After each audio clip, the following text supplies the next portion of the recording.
मन में ये आता है जाना तो है ही, सभी ने मरना है, इसमें मरना तो है ही, लेकिन मरने में जाने में बहुत अंतर है। एक तो भक्तिहीन प्राणी भुगत कर मरे और बुरा हाल हो जाए उसका कि तो बिरान में टीवरी है, और फिर यम के दूत उसको पकड़ कर ले जाएंगे। यम के दूत पकड़ कर ले जाएंगे जैसे अपराधी को ले जाते हैं। और एक भक्ति युक्त प्राणी बाई इज्जत ले जाया जाएगा। आए हैं सो जाएंगे भाई राजा रंग फकीर, एक तो सिंहासन चढ़ के जा एक बंधे जात जंजीर। कितना अंतर हो गया। एक तो इज्जत के साथ ले जाए जाएंगे विमान में बैठाकर, और जो भक्ति नहीं करते उनको यम के दूत जंजीरों से बांध कर ले जाएंगे। जिसने कभी परमात्मा को याद ना किया हो, उस प्राणी की मृत्यु देखना, कभी वो मरता हो जब भुगत का मरा करे ना, उसका जी निकला, घर वाले भी दुआ करें भगवान ठा ले इसने, और मरते समय टट्टी और पेशाब अंदर ही निकल जाते हैं भयभीत होकर के। क्योंकि ये हमारी एक ऐसी वृत्ति बनी हुई है, ऐसा स्वभाव बना हुआ है कि हम किसी किराए के मकान पर रहते हो ना, और उसको भी मकान मालिक कहे भी खाली कर दे, हम उसको भी खाली करना नहीं चाहते। उसको भी खाली करने में हम बहुत दिक्कत महसूस करते हैं, और अपने मकान से कोई कहे खाली कर दे तो मतलब है कौन नहीं। लेकिन अपना मकान है ही नहीं, वो मकान फिर खाली करना होगा क्योंकि मृत्यु होगी। इसी प्रकार इस शरीर में हम रह रहे हैं, एक सराय है चलती फिरती, एक कोठड़ी है। परमात्मा ने सूझबूझ से हम इस जीव को इसमें फिट कर रखा है, इस काल इस 5 तत्व के महल में। अब इसका समय पूरा हो जाता, जितने समय का इसने किराया दे रखा है इस शरीर का, तब तक परमात्मा ने ये महल इसको दे रखा है जीव को। और जब इसका समय आ जाएगा तो इसको छोड़ देना चाहिए, समझदार व्यक्ति होता है। लेकिन जिसको ज्ञान नहीं, जो स्वार्थी और लोभी रहा सारी उम्र, तो वो इस शरीर को छोड़ना नहीं चाहता। मेरा शरीर है, मेरा शरीर है। तो यम के दूत फिर अंदर से उसको बुरी तरह पीट के और उसको भयभीत करके, बुरी बुरी आकृतियां दिखाकर, बाले दिखाकर उसको भयभीत करते हैं। फिर वो डरता, टट्टी पेशाब निकल जाता भयभीत होकर के, और वो फिर भागने की चेष्टा करता है शरीर छोड़ के। वैसे राजी खुशी नहीं छोड़ता। जो भक्त होते हैं, संत होते हैं, वो प्रभु की भक्ति के कारण इस शरीर को आसानी से त्याग देते हैं। और जिन्होंने भक्ति नहीं कर रखी, वो इस शरीर से निकल भी नहीं सकते, उनको मार पीट के निकाला जाता है। दोनों ही बातें हैं। वो छोड़ना भी नहीं चाहता और उससे निकला भी नहीं जाता। तो यम के दूत उसको मार कूट के बाहर खींच कर निकालते हैं, उसका गर्दन बंद कर देते हैं, जुबान बंद कर देते हैं। और भक्ति युक्त प्राणी अपने आप, परमात्मा का आदेश होगा, अपने आप शरीर से बाहर हो जाएगा, कोई परेशानी नहीं होगी। और फिर सामने प्रभु खड़े दिखाई देंगे उसको गुरुदेव के रूप में, और उसको ऐसा लगेगा जैसे कोई सपना हो गया हो। मृत्यु नहीं लगती उसको ऐसा होगा जैसे कि सौपन सा लगेगा, क्योंकि सौपन में सौपन नहीं लगता, वो ओरिजिनल नजर महसूस होता है। हम आपको इसलिए बता रहे हैं कि आपको जब वहां जाओगे तो ऐसा लगेगा जैसे सौपन में होता है। तो इस प्रकार हम अपने भगवान के पास चले जाएंगे और भक्ति का फल हमें मिलेगा।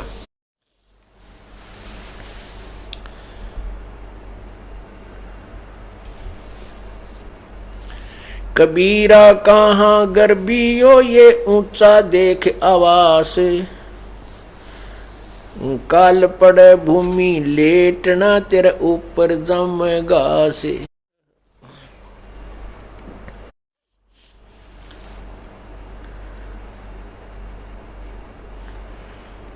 परमात्मा कहते हैं कि हे प्राणी, तू इस ऊंचे ऊंचे बड़ी बड़ी कोठियों को देखकर कहां फूला फिरता है। तेरी मृत्यु के उपरांत तुझे जंगल में ले जाकर के सवा कर दिया जाएगा, फूक दिया जाएगा, और तेरी उस राख के ऊपर, तेरे शरीर की राख के ऊपर घास जमेगा,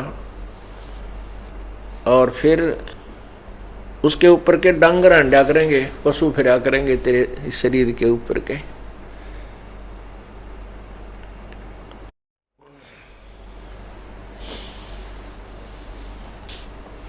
कबीरा कहाँ गर्बियो इस जोबन की आसे, टेसु फूले दिवस दस खंबर खरब खंगर भय पलास।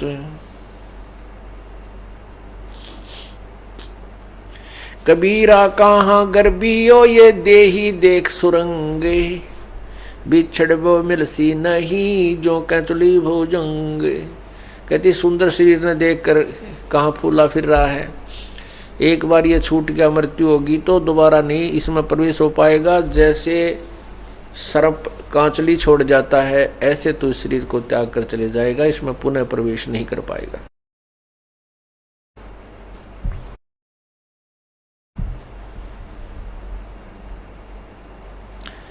कबीरा कहाँ गर्भियो ये काल गह करके से, न जाने का मारेगा के घर के पर्दे से।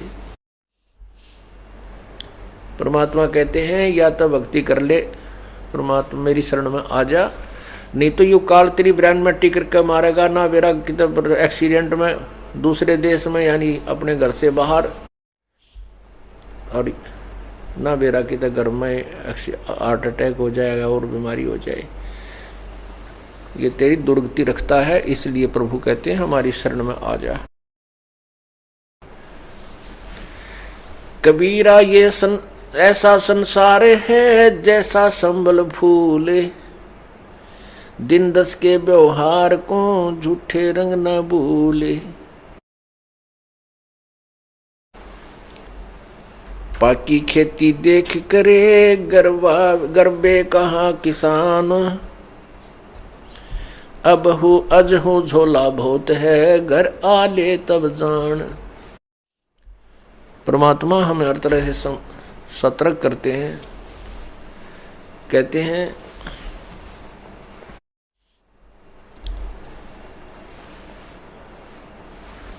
कबीरा कहाँ गर्बियो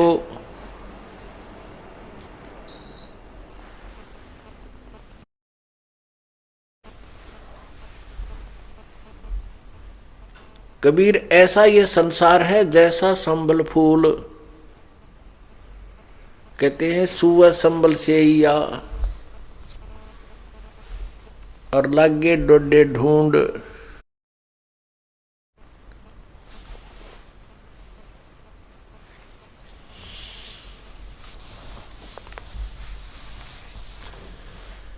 जिस अपने परिवार को, संपत्ति को हम अपना मान करके इसके ऊपर आसक्त हो चुके हैं, परमात्मा हमें याद दिलाते हैं कि ये तेरा नहीं है। और हमारी क्या टेंडेंसी है, हमारा क्या स्वभाव है इस प्राणी का। जन्म होता है, फिर बालक होते हैं,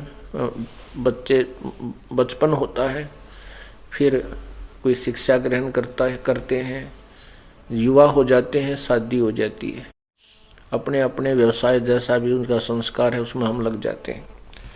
फिर हमारे फिर क्या सोच होती है कि भगवान हमें संतान दे, संतान होगी तो इनकी परवरिश करें और इनको पाल पोस करके अच्छे इनकी जो ना व्यवस्था करवा दें, और फिर भगवान इनका ब्याह कर दे, इनकी शादी हो जा, और शादी हो जा फिर इनके बच्चे हो जाएं, और फिर हम बेशक मर जाएं। कई बूढ़े बैठ कर बतलाया करें तो आपस में कहते थे, जब हम छोटे छोटे सुना करते अब याद आती हैं, क्योंकि अब तो उस अक्षेत्र के उस विचारों के व्यक्ति हमारे पास बैठते ही नहीं, हमारे पास तो भगता हुए हैं। और जो भगवान को चाहने वाले। लेकिन इस मार्ग पर लगने से पहले जिस समाज में हम रहते थे वो क्या बतलाया करते, वो कहा करते 2 लड़के हैं भाई 2 लड़की हैं। परमात्मा ने उनका मौज कर दी, सबका बेटा बेटी हैं और हमारा जीवन सफल हो गया। उनकी शादी कर दी, उन्होंने काम संभाल लिया, अपना खूब बढ़िया गुजारा हो रहा है और हमारा जीवन सफल हुआ। भगवान बेशक ठाले, हमारी मृत्यु बेशक हो जा। तो यहां परमात्मा कहते हैं कि जीवन सफल कहाँ हुआ, ये तो तेरा जीवन असफल हो गया, क्योंकि मनुष्य जीवन का जो मूल काम था उसका तुझे ज्ञान नहीं, और जो वो करना चाहिए था तूने जो करना था वो तूने किया नहीं। जो तूने किया वो तेरा पूर्व निर्धारित था, जो तुझे प्राप्त हुआ। जैसे हम चाहते हैं शादी होते ही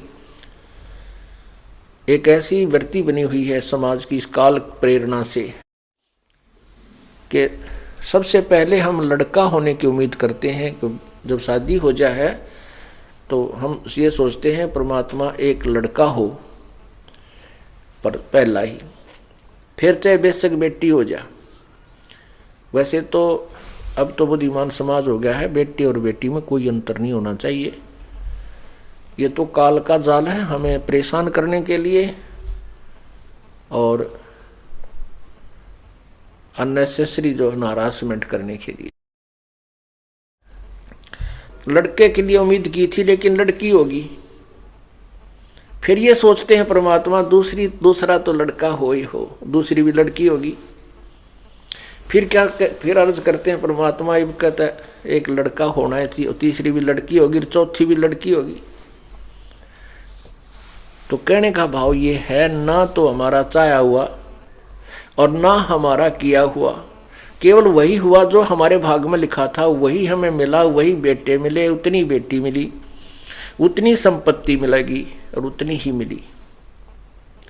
हमारा किया तो कुछ हुआ नहीं, ये तो आपका पिछले जन्म का संस्कार पर जो है ना फलीभूत हुआ है। अब तूने इस जन्म में जो करना चाहिए था, जो तुझे अगले जन्म में मिला, वो शुरुआत भी ना की और फिर कहता है मेरा जीवन सफल हो गया। तूने तो जीवन बर्बाद कर दिया, असफल कर दिया। नालायक जो करना था वो छेड़ा भी को नहीं, शुरुआत भी नहीं की उसकी।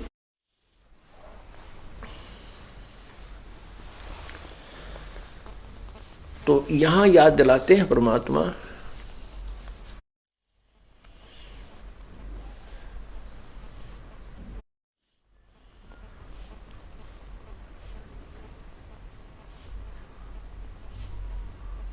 जैसे एक संभल का वृक्ष होता है, संभल, उस संभल के वृक्ष के फल बहुत ही अच्छे होते हैं, फूल भी बढ़िया होते हैं। देखने में तो वो फल इतने अच्छे होते हैं कि बहुत ही स्वादिष्ट होंगे, इनमें बहुत खाद्य पदार्थ पाओगा। उसको जो फोड़ के देखे तो उसमें कपास होती है, रुई होती है, जैसे आंख के डोडा में होती है।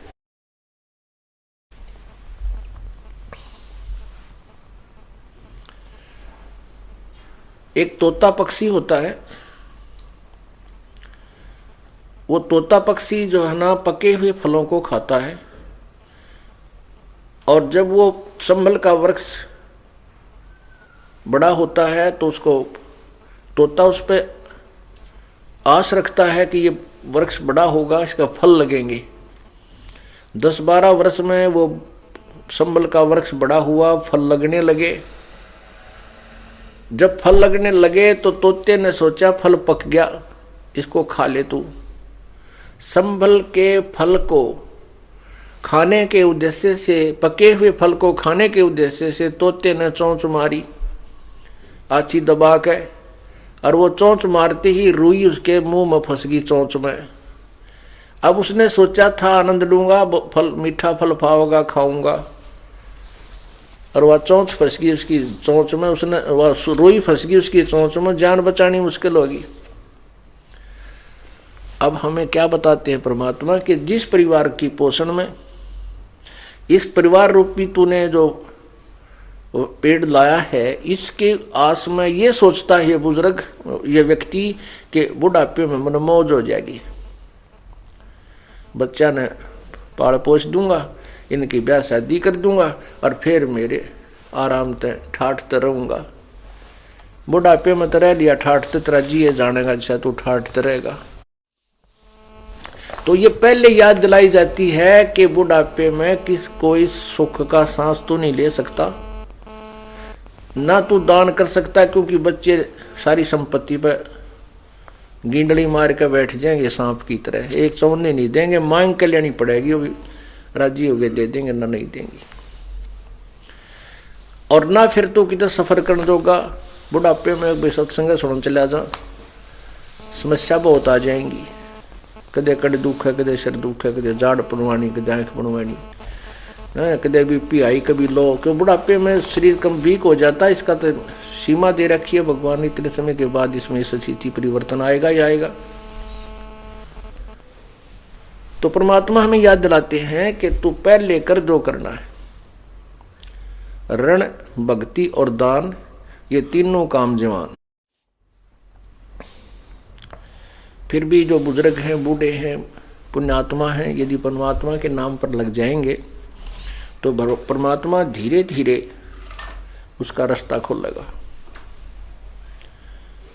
उसके शरीर में भी सुख देगा, उनके बच्चों की बुद्धि में परिवर्तन करेगा, क्योंकि प्रभु प्रबल शक्ति है, वो हर परिवर्तन कर सकता है।